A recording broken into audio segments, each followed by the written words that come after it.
আদম আলাইহিস সালাম, যিনি বানর ছিলেন না মানুষ ছিলেন, এক। আর দুই নাম্বার, আমরা এই দুনিয়াতে বিবর্তনবাদের মধ্য দিয়ে আসি নাই, সরাসরি জান্নাত থেকে আসছি। আল্লাহ পাক আদম আলাইহিস সালামকে জান্নাত থেকে দুনিয়াতে পাঠিয়েছে, জান্নাত থেকে সরাসরি দুনিয়াতে পাঠিয়েছে। বরং কোরআন এর উল্টা কথা বলেছে। কি কথা? কোরআন সূরা বাকারায় বলছে একটা জাতি ছিল, তার নাম বনু ইসরাইল। কি নাম? এই বনু ইসরাইলের মধ্যে একটা দলকে আল্লাহ পাক বলেছিলেন শনিবারের দিনে মাছ ধরবে না। কি বলেছেন? শনিবারে, এই যে সাগর আছে আপনাদের মনে করেন, এই শনিবারে মাছ ধরবেন। তো বনু ইসরাইল বেশি চালাক, অতি চালাক, যারা ওই যে প্যালেস্টাইন দখল করে বসে আছে, ওরা দাবি করে আর কি, আসলে এরা সত্যিকারের বনু ইসরাইল নয়, এরা ইউরোপিয়ান জিউস, এরা কিন্তু সত্যিকারের বনু ইসরাইল নয়। এখন এরা অতি চালাক, মাছ ধরে নাই, কিন্তু মাছ ধরার বাদ দিয়ে রাখছে। মাছ আসে, বাদ দিয়ে রাখি, পরে ধর। এই পাপের কারণে, এই সীমা লঙ্ঘন করার কারণে সূরা বাকারা এবং সূরা আরাফে আল্লাহ পাক বলেছেন ওই মানুষগুলোকে আল্লাহ পাক বানর বানিয়ে দিয়েছে। তাহলে মানুষ থেকে বানর হয়েছে এই দলিল কোরআনে আছে, পড়ে দেখেন। মানুষ থেকে যে বানর হয়েছে এই দলিল কোরআনে আছে, সূরা বাকারায় আছে, সূরা আরাফের মধ্যে আছে। শনিবারের সীমা লঙ্ঘন করার কারণে এই অপরাধ, এই পরিণতি আল্লাহ পাক কিছু মানুষকে দিয়েছে। তারা এখনো জীবিত আছে কিনা আমরা জানি না, ওদেরকে আল্লাহ পাক মেরে ফেলেছেন না বেঁচে আছে আমরা এগুলো জানি না, কারণ কোরআন এগুলো নিয়ে কথা বলে নাই। এতটুকু কোরআন বলেছে। তবে এখনো কিন্তু বহু বাইরের মানুষ আকৃতির প্রাণীকে আল্লাহ পাক ভেতর থেকে বানর বানিয়ে দিচ্ছেন না। এটা নিয়ে একটা কথা বলতে চাই, সেটা হলো কিয়ামতের আগে আগে আরো কিছু মানুষকে আল্লাহ পাক কিন্তু শূকর এবং বানরে পরিণত করবে। এই হাদিসটা কি জানেন? হাদিসটা শুনে রাখেন, এটা আখিরুজ জামান বা কিয়ামতের আলামত সংক্রান্ত হাদিসগুলোর মধ্যে পাবেন।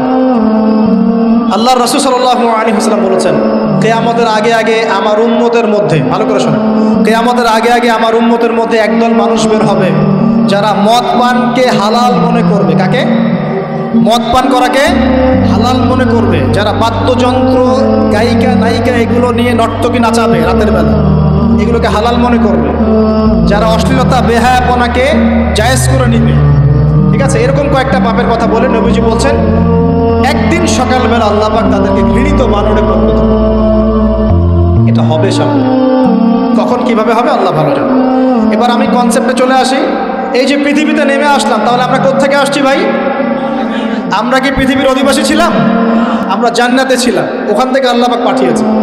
এবার পৃথিবীতে এসে আদম আলাইহিস সালামের যুগে খুব একটা দুর্ঘটনা ঘটে নাই, একটা ঘটেছে। কয়টা? একটা। ভাই হাবিলের কুরবানি কবুল হয়, কাবিলের অন্তর্দাহ হয়, জ্বালা হয়। কেন হাবিলেরটা কবুল হবে, কাবিলের কেন হচ্ছে না? এই হিংসার বশবর্তী হয়ে কাবিল হাবিলকে হত্যা করে ফেলে। হত্যা করে লাশটা দাফন করার পদ্ধতিও তার জানা ছিল না। আল্লাহ কাককে পাঠালেন, কাককে দেখে সে শিখল। প্রথম দুর্ঘটনা হচ্ছে হাবিল কাবিলের দুর্ঘটনা। বলে রাখি, আজকেও নিজের ভাইয়ের বেশে বহু কাবিল মুসলিম সমাজের মধ্যে ঘুরে বেড়ায়। নিজের ভাইয়ের লেবাসে, পোশাকে, সুরতেই বহু কাবিল এখনও কিন্তু মুসলিম সমাজে ঘুরে বেড়ায়। তো আমরা কাবিলদেরকে কাবিলের পরিণতি সম্পর্কে সচেতন করতে চাই। হাবিল বলেছিল তুমি যদি আমাকে মারতে আসো আমি তোমাকে মারার জন্য হাত বাড়াবো না। হাবিল জান্নাতে যাবে আর কাবিল জাহান্নামে যাবে। কেন কাবিল জাহান্নামে যাবে? নবীজি বলেছেন পৃথিবীর প্রথম হত্যাকাণ্ড সংগঠিত করেছে কাবিল। এ কারণে পৃথিবীতে যত খুন হবে সমস্ত খুনের পাপের একটা অংশ কাবিলের আমলনামায় যোগ করা হবে। বলে নাউজুবিল্লাহ। একটা কথা মনে রাখবেন, সদকায়ে জারিয়া যেমন আছে, গুনাহে জারিয়াও আছে। একটা মদের দোকান দিয়েছেন, যত মানুষ মদ খাচ্ছে সমস্ত গুনার একটা অংশ আপনার কাঁধে আসছে। সিনেমা হল করেছেন, মানুষ সারাদিন নেকড়া ছবি দেখে, নগ্ন ছবি দেখে, যত মানুষ এখানে পাপ করবে সমস্ত পাপের একটা অংশ আপনার কাঁধে যাবে। আবার একটা মাদ্রাসা করেছেন, যত মানুষ এখানে দ্বীনি ইলম শিখবে এই নেকির একটা অংশ আপনি পাবেন।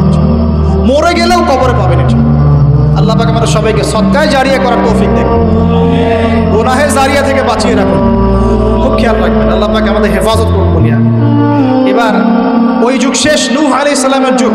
এই যুগে আল্লাহর একই সুন্নাত, নূহ আলাইহিস সালাম 950 বছর দাওয়াত দিলেন, 40টা বা 80টা পরিবার ইসলাম কবুল করেছে, বাকিরা করেন। যারা করে নাই আল্লাহ পাক তাদেরকে ডুবিয়ে মারলেন, যারা করেছে আল্লাহ পাক উদ্ধার করলেন। সোজা কথা।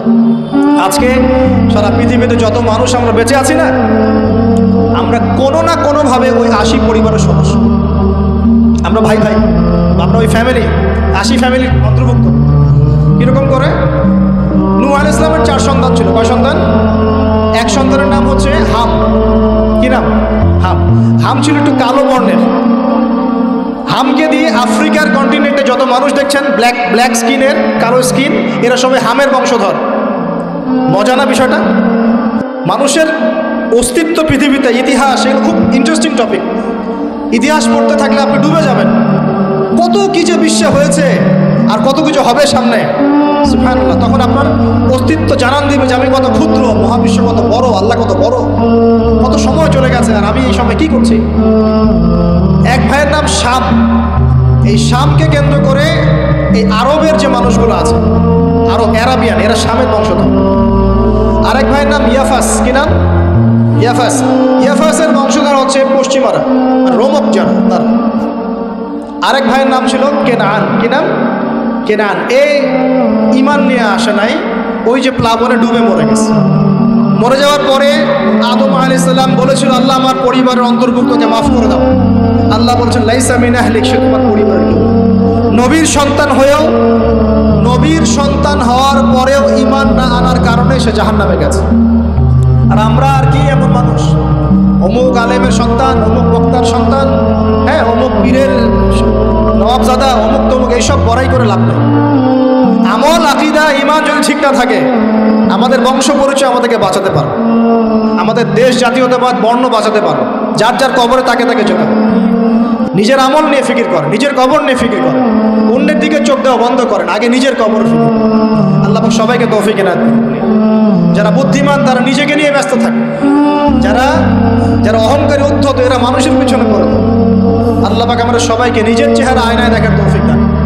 হ্যাঁ প্রিয় ভাইরা, নূহ আলাইহিস সালামের যুগ চলে গেল।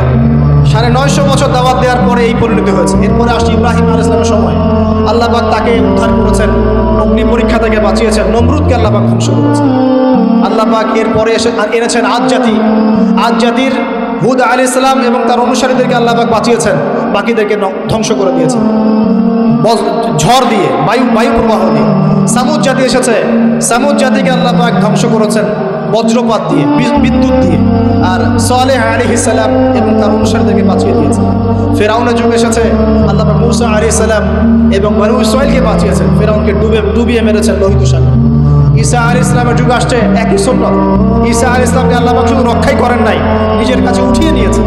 সুবহানাল্লাহ। তিনি আবারও আসবেন পৃথিবীতে ইনশাআল্লাহ।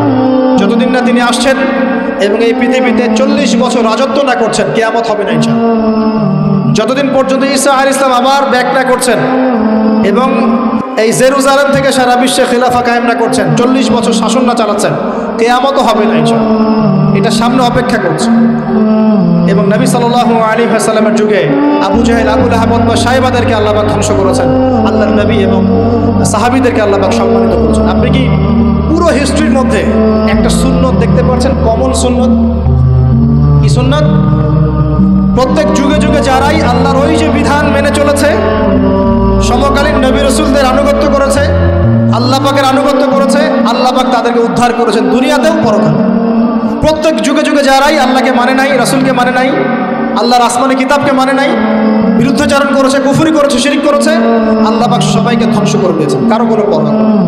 এই সিলসিলা আজও অব্যাহত আছে, আগামীতেও থাকবে। এখন আমরা যারা এখন বেঁচে আছি, আমরা নবী সাল্লাল্লাহু আলাইহি ওয়াসাল্লামের ইন্তেকালের প্রায় 1450 বছর পরের মানুষ। আল্লাহর নবী এসেছেন এমন সমাজে, যে সমাজে শিরকের পাপ চলছে, সুদের পাপ চলছে, দুর্নীতি চলছে, আপনার কন্যা সন্তানকে জীবিত হত্যা করা হচ্ছে, আপনার মাদকদ্রব্যের সয়লাভ চলছে, মেয়েদের অধিকার দেওয়া হচ্ছে না, হ্যাঁ, গোত্রীয় হানাহানি চলছে। ওই সমাজটাকে তিনি 23 বছরের মধ্যে পাল্টে ফেললেন। কত বছর? 23 বছর। কিভাবে পাল্টালেন? উত্তর, তিনি প্রথমে জ্ঞানের চর্চা করেছেন। কিসের চর্চা?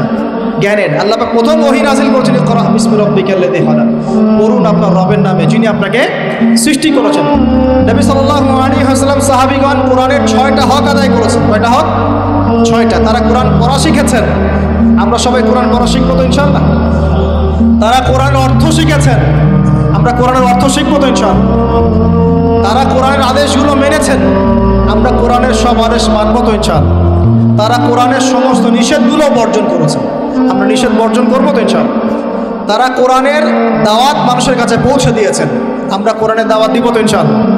এবং 6 নাম্বার, তারা কোরআনের বিধানগুলোকে বাস্তবায়ন করেছে, আমরাও বাস্তবায়নের চেষ্টা করবো তো ইনশাআল্লাহ। এই 6টা হক আদায়ের ফলে 23 বছরের ব্যবধানে জাহেলি মক্কা একদম সোনালী মক্কায় পরিণত হয়েছে। 23 বছর পরের মক্কায় আপনি কোনো সুদ পাবেন?